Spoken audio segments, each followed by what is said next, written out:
¿Alguna vez has confiado en alguien tan completamente que le entregaste no solo tu corazón, sino tu alma, tu fe, tu esencia misma, solo para verlo convertir cada cosa sagrada en la que creías en un arma contra ti? ¿Alguna vez has estado de pie en un lugar destinado a la adoración, a la sanación, a la conexión con lo divino, y has sentido cómo tu espíritu se desmoronaba bajo el peso de una manipulación disfrazada de salvación?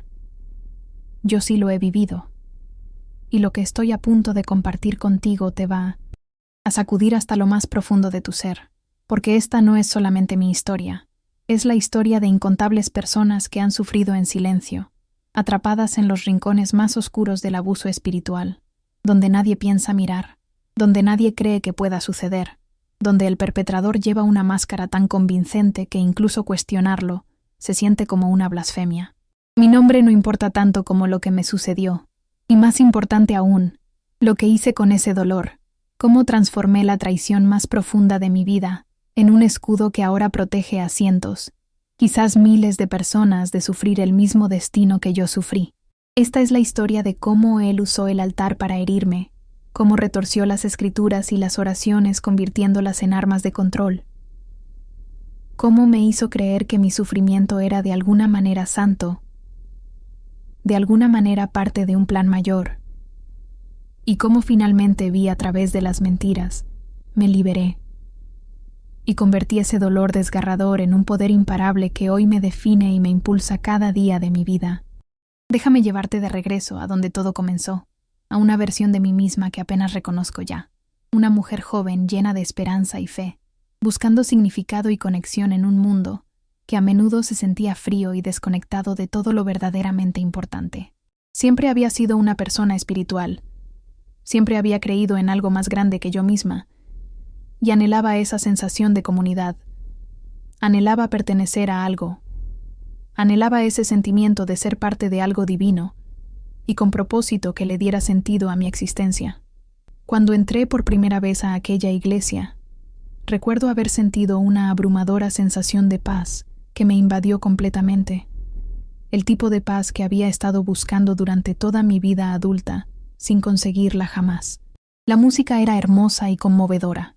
Las personas parecían genuinas y cálidas en su bienvenida, y cuando él subió al púlpito para hablar, sentí como si finalmente hubiera encontrado lo que tanto había estado buscando en tantos lugares equivocados.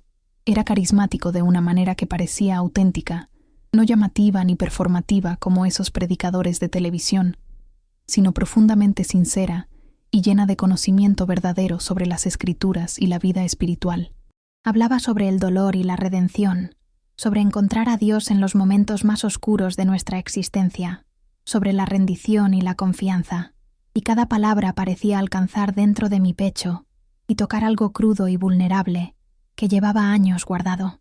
Después del servicio religioso, él se dedicó personalmente a dar la bienvenida a los recién llegados, y cuando estrechó mi mano y me miró directamente a los ojos, me sentí vista de una manera en que no me había sentido en años, quizás nunca.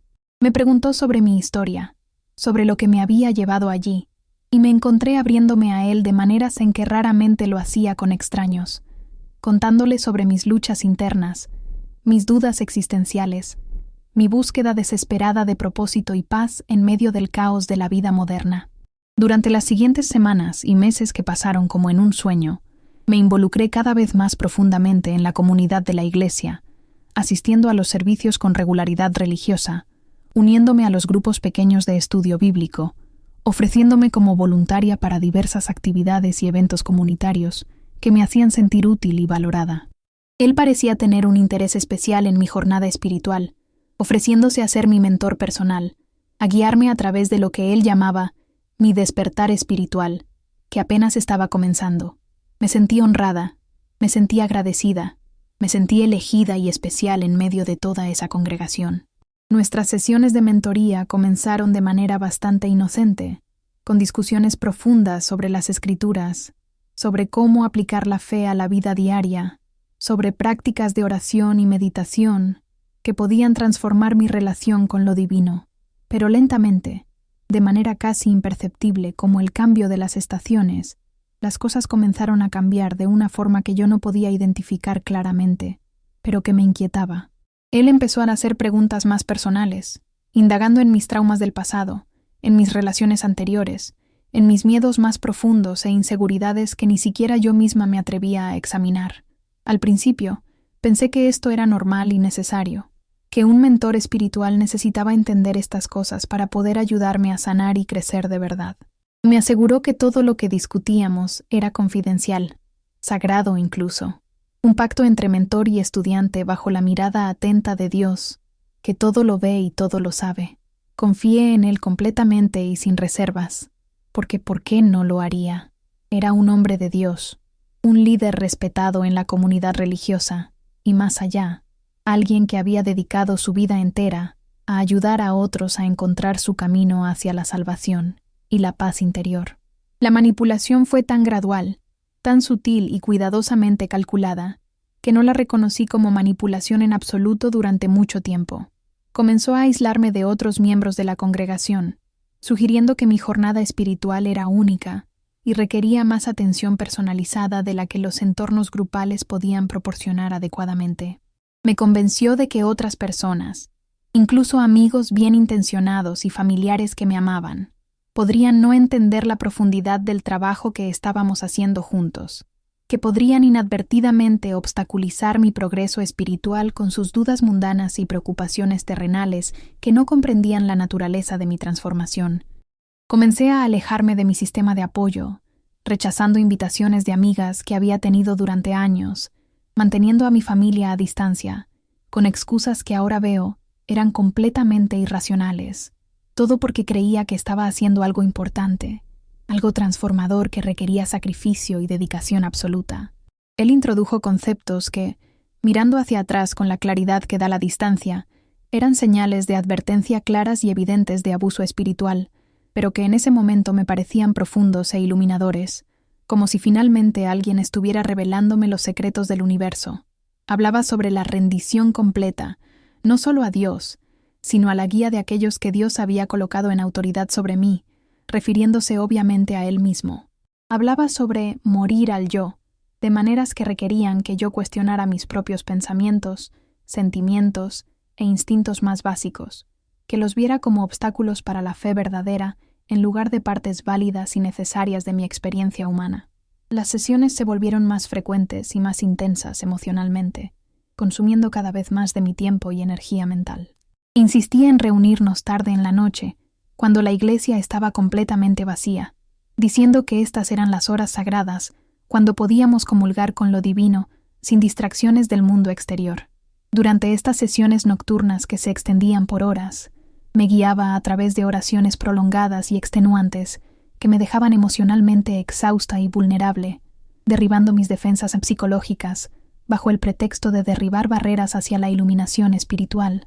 Introdujo el ayuno y la privación del sueño como prácticas espirituales necesarias, convenciéndome de que la incomodidad física era necesaria para alcanzar la claridad espiritual, que el cuerpo debía sufrir para que el alma pudiera elevarse.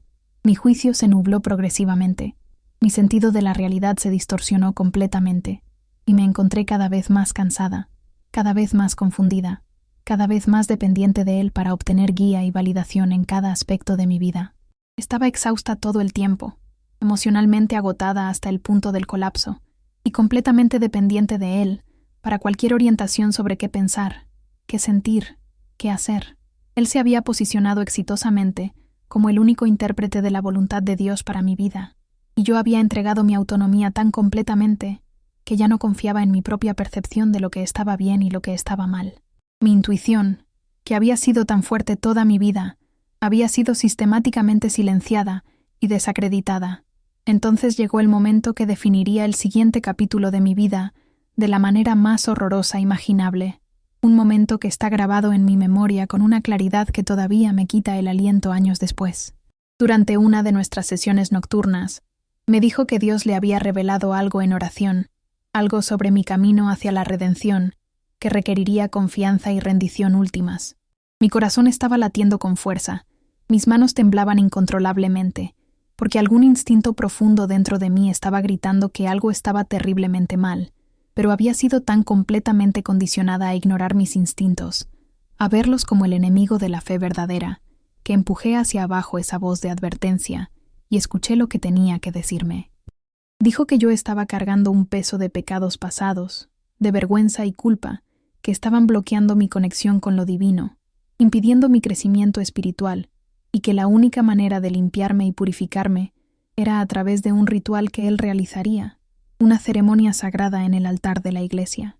La manera en que lo describió estaba envuelta en lenguaje e imágenes religiosas, haciéndolo sonar santo y necesario, absolutamente esencial para mi salvación, pero mi cuerpo estaba respondiendo con pavor puro y visceral. Aún así, acepté porque creía que no tenía otra opción, porque él me había convencido de que negarme sería negarme a Dios mismo, sería rechazar la salvación que tanto había estado buscando. Esa noche en el altar está grabada en mi memoria con una claridad que todavía me quita la respiración años después, cada detalle preservado con una nitidez dolorosa. La iglesia estaba oscura excepto por las velas que él había encendido alrededor del altar, proyectando sombras parpadeantes que hacían que el espacio familiar se sintiera extraño y amenazante, como si hubiera entrado en otro mundo. Me instruyó a arrodillarme ante el altar, a cerrar los ojos, a rezar por perdón y purificación con todo mi corazón. Su voz era diferente ahora, más dura y más autoritaria, despojada de la persona de mentor gentil que usualmente mostraba ante todos. Lo que sucedió después es difícil para mí poner en palabras incluso ahora, no porque no recuerde cada detalle con claridad absoluta, sino porque hablarlo en voz alta lo hace real de una manera que todavía me causa dolor físico intenso. Usó el altar, ese espacio sagrado destinado a la adoración y la reverencia, como un escenario para el abuso más vil. Usó la oración como un arma para mantenerme obediente, confundida y paralizada. Usó las escrituras para justificar acciones que eran el completo opuesto de todo lo que esos textos realmente enseñaban sobre el amor y el respeto. Violó mi confianza, mi fe, mi cuerpo y mi espíritu en ese lugar sagrado, y lo hizo todo mientras invocaba el nombre de Dios, mientras enmarcaba su abuso como algo divinamente ordenado, como si el cielo mismo hubiera aprobado lo que estaba haciendo. Salí de esa iglesia esa noche en un estado de completa disociación, mi mente fracturada e incapaz de procesar lo que acababa de suceder. Mi cuerpo estaba allí, caminando hacia mi coche, conduciendo a casa por calles que no recuerdo, pero yo realmente no estaba presente en absoluto.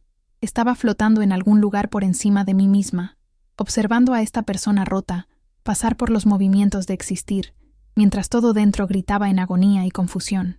Cuando llegué a casa, no podía llorar, no podía pensar con claridad.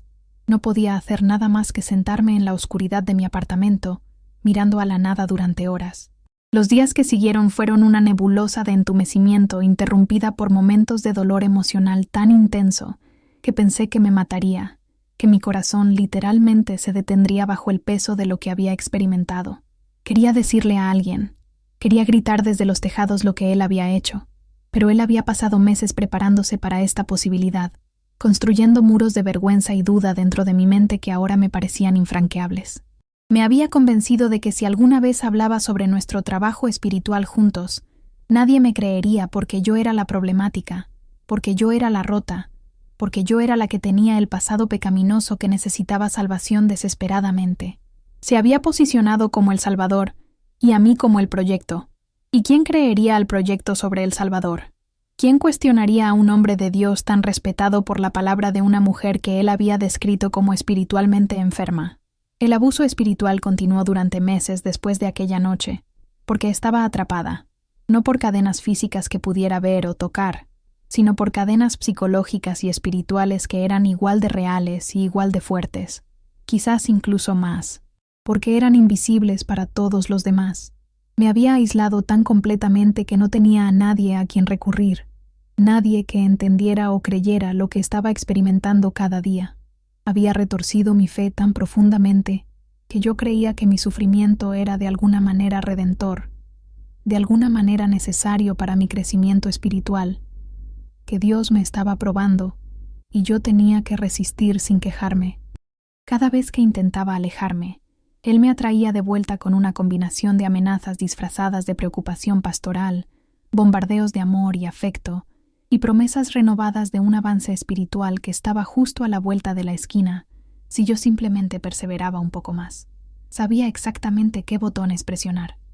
exactamente cómo mantenerme atrapada en ese ciclo de abuso y falsa esperanza que se repetía una y otra vez. La comunidad de la iglesia, las mismas personas que deberían haber sido mi protección y apoyo, solo veían lo que él quería que vieran. Un mentor dedicado ayudando a una joven problemática a encontrar su camino hacia la luz. Nadie cuestionaba por qué pasábamos tanto tiempo a solas juntos, por qué yo me había vuelto tan retraída y con los ojos hundidos y sin vida, por qué me sobresaltaba ante toques o sonidos inesperados como un animal asustado.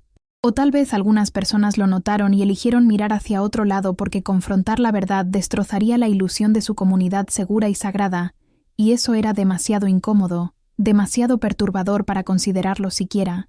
¿Te ha pasado alguna vez que te sientes tan completamente impotente que olvidas que alguna vez fuiste poderosa? Ese era el lugar donde yo vivía día tras día, en una prisión de vergüenza y miedo y fe retorcida, que parecía no tener paredes, pero era imposible de escapar de todas formas. Dejé de reconocerme cuando me miraba en el espejo cada mañana. La mujer vibrante y esperanzada, que había entrado a esa iglesia buscando conexión y significado, había sido reemplazada por un cascarón vacío, un fantasma que pasaba por los movimientos de la vida, mientras moría por dentro lentamente. Pensé en terminar con todo más veces de las que puedo contar porque el dolor era tan abrumador y el futuro parecía tan imposiblemente oscuro que no veía ninguna salida excepto la muerte. Pero algo dentro de mí, alguna chispa diminuta que él no había podido extinguir completamente por más que lo intentó, se negaba a dejarme rendirme. Quizás era el recuerdo de quién solía ser, o quizás era el comienzo de quién estaba destinada a convertirme. Pero esa chispa me mantuvo viva incluso cuando no quería estarlo, incluso cuando la oscuridad parecía preferible a seguir existiendo en ese infierno. El punto de quiebre llegó en un martes ordinario por la tarde, lo cual parece casi absurdo, porque uno esperaría que un momento tan crucial sucediera durante alguna confrontación dramática o crisis evidente, pero la vida real no siempre es tan teatral como las películas. Estaba sentada en una cafetería, desplazándome sin pensar por mi teléfono para distraerme del vacío que sentía por dentro, cuando me encontré con un artículo sobre abuso espiritual en comunidades religiosas. Mientras leía, mis manos comenzaron a temblar tan violentamente que casi dejó caer el teléfono, porque cada cosa descrita en ese artículo estaba sucediéndome a mí en ese momento. Aislamiento de seres queridos. Lo tenía. Líder posicionándose como único intérprete de la voluntad de Dios. Lo tenía. Uso de vergüenza y culpa como mecanismos de control. Lo tenía completamente. Abuso sexual disfrazado de práctica espiritual. Dios mío, lo tenía todo. Ver mi experiencia reflejada en esas palabras escritas por alguien que claramente entendía este patrón, ver que lo que me estaba sucediendo tenía un nombre, que era un patrón reconocido de abuso estudiado por expertos. Algo dentro de mí se rompió y se abrió al mismo tiempo. Era como si hubiera estado viviendo bajo el agua, ahogándome lentamente sin darme cuenta, y de repente había roto la superficie y podía respirar de nuevo por primera vez en meses. No estaba loca como él me había hecho creer, no era pecaminosa, ni estaba siendo probada por Dios, estaba siendo abusada, deliberada, y sistemáticamente abusada por alguien que había convertido mi fe en un arma contra mí. Esa realización me golpeó como un tren de carga a toda velocidad, y me senté en esa cafetería sollozando tan fuerte que el barista se acercó preocupado para verificar si estaba bien, si necesitaba ayuda, o que llamara a alguien.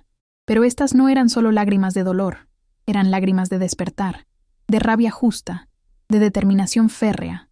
Por primera vez en meses interminables, sentí algo más que entumecimiento y desesperación.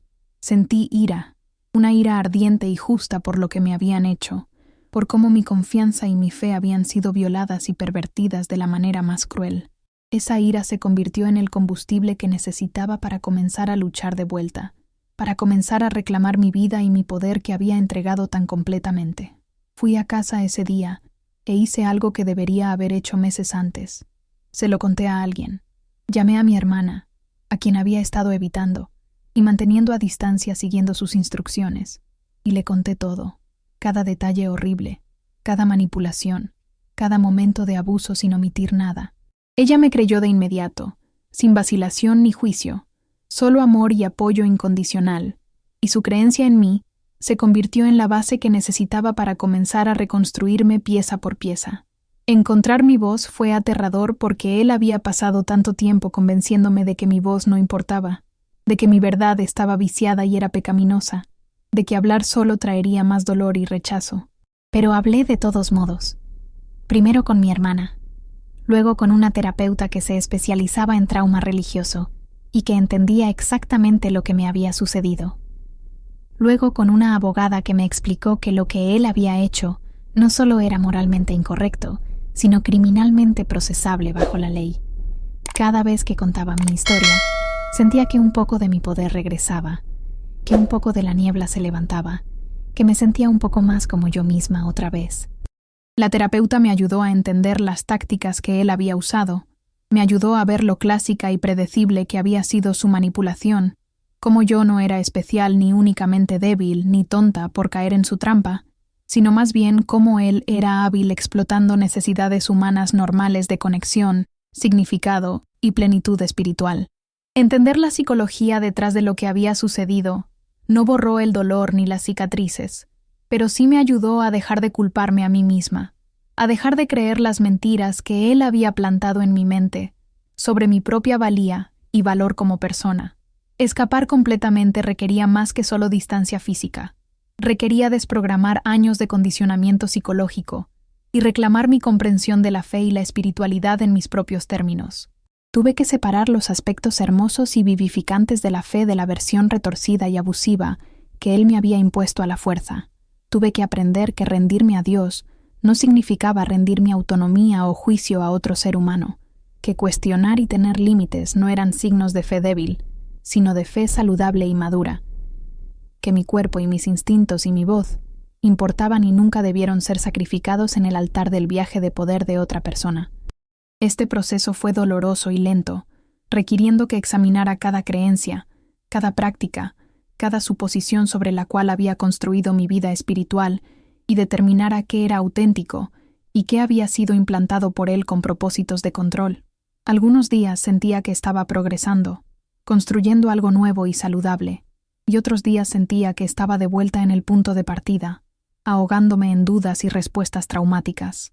Pero seguí adelante, seguí presentándome a terapia, seguí apoyándome en mi hermana y en las pocas amigas que se habían mantenido a mi lado, a pesar de mi alejamiento. Seguí haciendo el trabajo duro de sanar incluso cuando parecía imposible y agotador.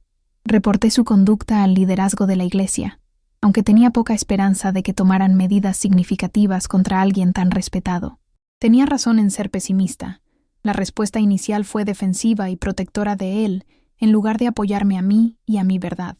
Cuestionaron mi relato de los hechos, sugirieron que yo había malinterpretado sus intenciones, insinuaron que yo tenía alguna responsabilidad en lo que había sucedido por haberlo provocado de alguna manera.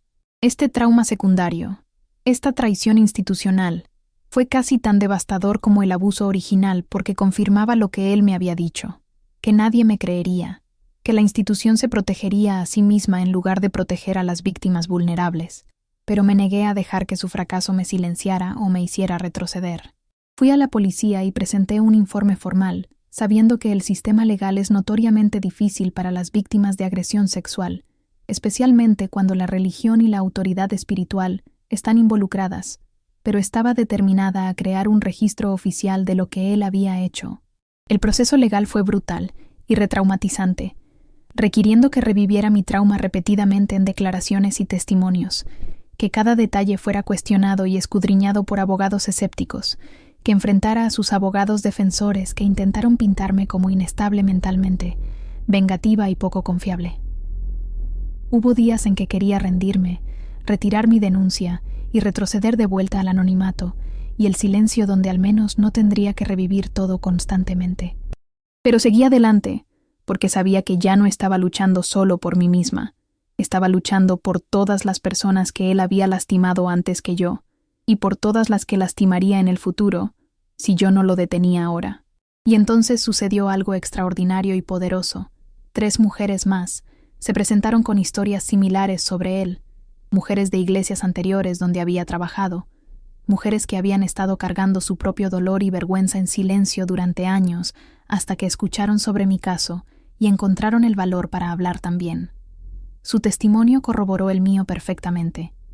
Estableció un patrón de comportamiento depredador que abarcaba años y múltiples comunidades religiosas.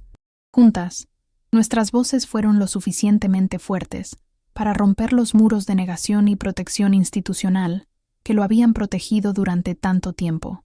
Finalmente fue acusado formalmente, juzgado públicamente y condenado, sentenciado a tiempo en prisión por sus crímenes contra nosotras y contra la confianza sagrada que había violado. La iglesia donde fui abusada finalmente reconoció lo que había sucedido, emitió una disculpa pública e implementó nuevas políticas de supervisión y rendición de cuentas para prevenir futuros abusos. Pero estas victorias externas, por importantes que fueran para la justicia, no fueron lo que realmente me sanó en lo profundo. La sanación vino del trabajo interno, de reconstruir mi sentido de identidad y reclamar mi poder personal, de aprender a confiar nuevamente, comenzando por confiar en mí misma y en mi propia percepción. La sanación vino de conectarme con otras sobrevivientes y darme cuenta de que no estaba sola, de que el abuso espiritual era mucho más común de lo que la mayoría de la gente se daba cuenta, sucediendo en iglesias y templos y centros espirituales en cada tradición de fe y denominación imaginable. La sanación vino de transformar mi dolor en propósito, de decidir que usaría mi experiencia no como una sentencia de por vida, sino como una plataforma de lanzamiento para algo significativo e importante que pudiera cambiar vidas. Levantarme de las cenizas de esa experiencia requirió que reimaginara completamente mi vida y mi identidad desde cero. No podía volver a ser la persona ingenua y confiada que era antes. Esa versión de mí se había ido para siempre, llorada y liberada con amor.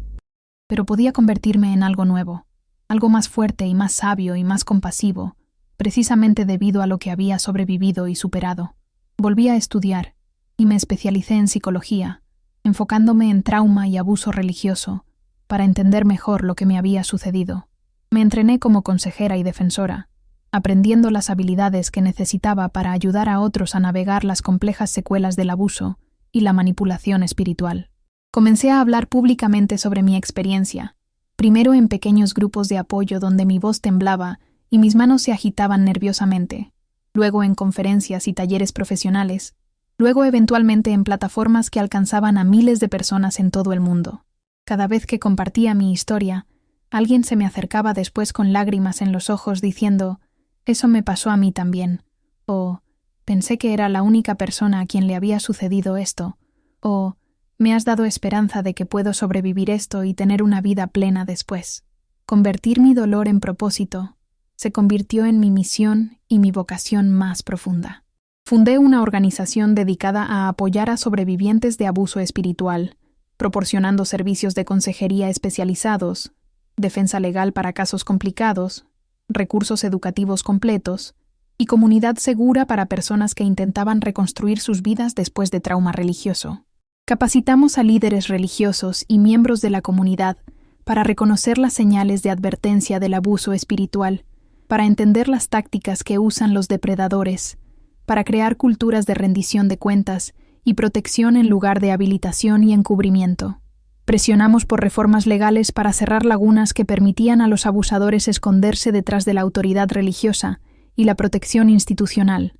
Nos asociamos con otras organizaciones que luchaban contra todas las formas de abuso y explotación, reconociendo que estos problemas estaban interconectados y requerían soluciones integrales y colaborativas que trascendieran fronteras. El trabajo era agotador y a menudo desgarrador, poniéndome en contacto con historia tras historia de dolor y traición que resonaban con mi propia experiencia, pero también era profundamente satisfactorio, porque podía ver el impacto tangible que estábamos teniendo, vidas siendo salvadas y transformadas, depredadores siendo detenidos, sistemas siendo cambiados para proteger mejor a los vulnerables. Cada persona que ayudábamos se sentía como una pequeña victoria contra la oscuridad que casi me consume por completo. Cada sobreviviente que encontraba su voz y su poder a través de nuestros programas se sentía como prueba de que el dolor no tiene que ser el final de la historia, de que podemos tomar las peores cosas que nos suceden y forjarlas en herramientas para la sanación y el cambio positivo. Escuché de personas de todo el mundo que habían experimentado abusos similares que se sintieron validadas y apoyadas por los recursos que proporcionábamos, que encontraron esperanza y sanación a través de nuestra comunidad de sobrevivientes. Algunos de ellos se unieron a la causa también, convirtiéndose en defensores y consejeros y conferencistas, multiplicando el impacto exponencialmente a través de sus propias historias y su trabajo. Creamos una red de sobrevivientes y aliados que se negaban a permitir que estos abusos continuaran en silencio, que insistían en la rendición de cuentas y la justicia, que trabajaban incansablemente para proteger a las personas vulnerables de los depredadores que armaban la fe y la espiritualidad para su propio beneficio. Mi propio viaje de sanación continuó junto a este trabajo, los dos procesos entrelazados y reforzándose mutuamente de maneras hermosas. Ayudar a otros me ayudaba a mí, recordándome constantemente por qué había sobrevivido, qué estaba destinada a hacer con esta segunda oportunidad en la vida que se me había dado. Reconstruí mi relación con la espiritualidad en mis propios términos, encontrando prácticas y comunidades que honraban mi autonomía y apoyaban mi plenitud, en lugar de exigir mi sumisión y sacrificio como precio de pertenencia. Aprendí que el verdadero crecimiento espiritual sucede en entornos de seguridad y libertad, no de control y miedo como él me había enseñado. Aprendí que Dios, o lo divino, o cualquier poder superior que exista, no requiere que seamos abusados o disminuidos, que cualquier enseñanza o práctica que nos dañe no proviene de una fuente santa sin importar cuánto lenguaje religioso la rodee. Aprendí a escuchar a mi cuerpo y mis instintos nuevamente, a honrar mis límites como sagrados, a confiar en mi propio juicio sobre lo que se siente correcto y lo que se siente incorrecto en mi alma. Estas lecciones, compradas a un precio tan alto, se convirtieron en la base de todo lo que enseñaba y compartía con otros que pasaban por experiencias similares. Han pasado años desde aquella noche en el altar, que casi me destruye por completo, y no voy a decirte que estoy completamente sanada o que el trauma ya no me afecta en absoluto, porque eso sería una mentira que no ayuda a nadie. Todavía hay momentos en que algo desencadena un recuerdo, y soy transportada de vuelta a esa iglesia oscura con las velas parpadeando. Todavía hay noches en que me despierto de pesadillas reviviendo esas experiencias con una claridad visceral. Todavía hay días en que el peso de lo que sucedió se siente casi demasiado pesado para llevarlo conmigo. Pero esos momentos son cada vez menos frecuentes ahora, y cuando llegan, tengo herramientas y sistemas de apoyo sólidos para ayudarme a atravesarlos sin caer en el abismo. Más importante aún, tengo perspectiva ahora. Puedo ver cuán lejos he llegado, cuánto he crecido, cómo algo que estaba destinado a romperme para siempre, en realidad se convirtió en el catalizador para que me convirtiera en la versión más fuerte y con más propósito de mí misma que nunca supe que existía dentro de mí.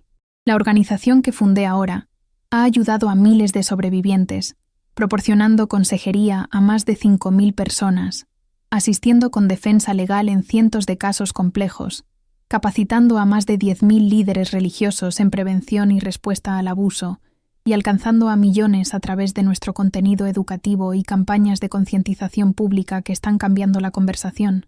Hemos contribuido a cambios de políticas a nivel estatal y federal, ayudado a cerrar múltiples organizaciones religiosas abusivas y apoyado a numerosos sobrevivientes en sus propios viajes hacia la justicia y la sanación. Estos números representan personas reales, vidas reales cambiadas, futuros reales reclamados de la oscuridad del abuso espiritual. Cada uno de ellos es un testimonio del poder de convertir el dolor en propósito, de negarse a dejar que el trauma tenga la última palabra en nuestras historias de vida. Pero más allá de las estadísticas y los logros organizacionales que podemos medir, lo que más me importa son las conexiones individuales, esos momentos en que me siento frente a una sobreviviente que está al comienzo de su viaje de sanación, todavía atrapada en vergüenza y confusión y dolor que parece interminable, y puedo mirarla a los ojos y decirle con total honestidad: te creo, lo que te pasó estuvo mal, no lo mereciste, y vas a sobrevivir esto. Te prometo que vas a sobrevivir esto porque yo lo hice y tú eres más fuerte de lo que sabes en este momento. La mirada de esperanza que se enciende en sus ojos en ese momento, la forma en que sus hombros se enderezan ligeramente, la primera respiración profunda que han tomado en meses. Eso es de lo que se trata todo para mí. Ese es el momento en que el dolor se transforma en poder, cuando el ciclo de abuso comienza a romperse, cuando la sanación se vuelve posible por primera vez. Tengo el privilegio de facilitar ese momento una y otra vez, y nunca envejece, nunca se vuelve rutinario, nunca deja de sentirse como el trabajo más importante que podría estar haciendo con mi vida. También paso tiempo trabajando en prevención, yendo a comunidades religiosas y entornos educativos para enseñar a las personas cómo reconocer y resistir la manipulación espiritual antes de que escale al abuso severo. Enseño especialmente a los jóvenes a confiar en sus instintos, a entender que la autoridad espiritual saludable nunca requiere obediencia absoluta o rendición de autonomía, que las preguntas y los límites son signos de madurez, no de falta de respeto, que sus cuerpos y sus voces importan y nunca deben ser sacrificados en nombre de la fe o el crecimiento espiritual. Enseño a padres y miembros de la comunidad a estar atentos a las señales de advertencia, a tomar en serio las preocupaciones cuando se expresan, a priorizar la seguridad y el bienestar de las personas vulnerables, por encima de la reputación de las instituciones o los líderes carismáticos. Este trabajo preventivo es tan importante como apoyar a los sobrevivientes, porque cada persona que podemos proteger de experimentar lo que yo experimenté es una victoria inmensa. Mi vida hoy no se parece en nada a lo que imaginé cuando entré por primera vez a aquella iglesia buscando conexión y significado hace tantos años. Pero en muchos sentidos, es más rica y con más propósito que cualquier cosa que podría haber imaginado en ese entonces cuando era tan joven e ingenua. He construido una carrera completa alrededor de ayudar a otros. Me he rodeado de una comunidad de sobrevivientes y aliados que me inspiran diariamente con su coraje y resiliencia inquebrantable. Encontré mi voz y aprendí a usarla poderosamente para decir la verdad y abogar por el cambio sistemático. He reclamado mi fe y espiritualidad en una forma que me nutre en lugar de agotarme, que honra mi humanidad en lugar de exigir que la trascienda o la niegue. He aprendido de lo que soy capaz de soportar y superar. Descubrí profundidades de fuerza que no sabía que poseía dentro de mí. Nada de esto borra lo que me sucedió. El abuso fue real, y el daño fue real, y llevo cicatrices que nunca se desvanecerán completamente sin importar cuánto tiempo pase. Pero me niego a dejar que esas cicatrices me definan, a dejar que lo que él me hizo determine en quién me convierto.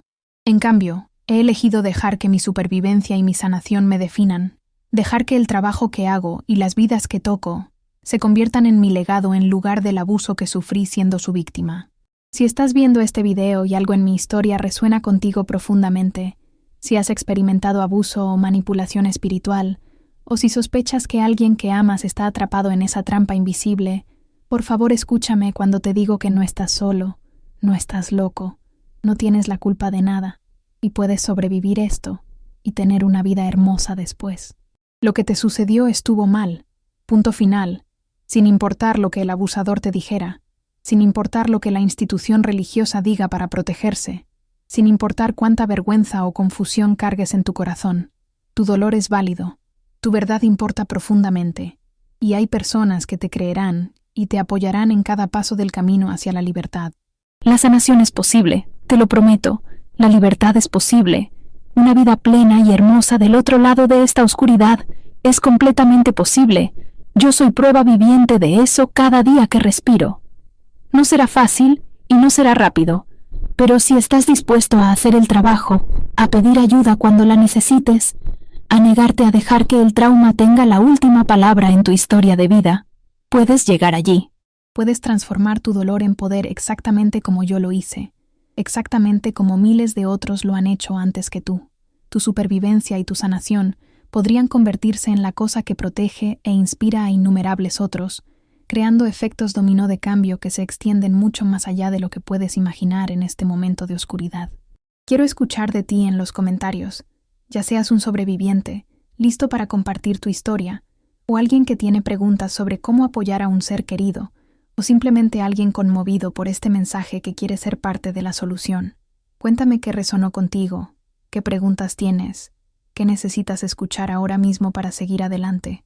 Esta comunidad que estamos construyendo juntos es poderosa precisamente porque nos negamos a sufrir en silencio por más tiempo, porque estamos comprometidos a decir la verdad y apoyarnos mutuamente y exigir cambios en los sistemas que permitieron estos abusos. Tu voz importa inmensamente. Tu historia importa profundamente. Tu presencia en esta comunidad importa más de lo que imaginas. Y si encontraste valor en este video, si mi historia tocó tu corazón, o abrió tus ojos, o te dio esperanza de que la sanación es posible, por favor deja un like para ayudar a que este contenido llegue a más personas que necesitan escuchar desesperadamente este mensaje. El algoritmo solo amplifica el contenido con el que las personas interactúan, así que tu like no es solo un gesto amable, es una forma tangible de ayudar a proteger y empoderar a otros, asegurando que este video los alcance cuando más lo necesiten. Y por favor, suscríbete a Desde mi Mirada para más historias de supervivencia, resiliencia y transformación que te inspirarán.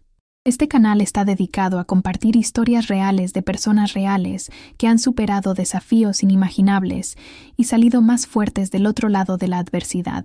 No rehuimos los temas difíciles, no minimizamos el dolor ni ofrecemos respuestas fáciles. Contamos la verdad sobre cómo se ve realmente la supervivencia en toda su realidad complicada, desordenada y hermosa.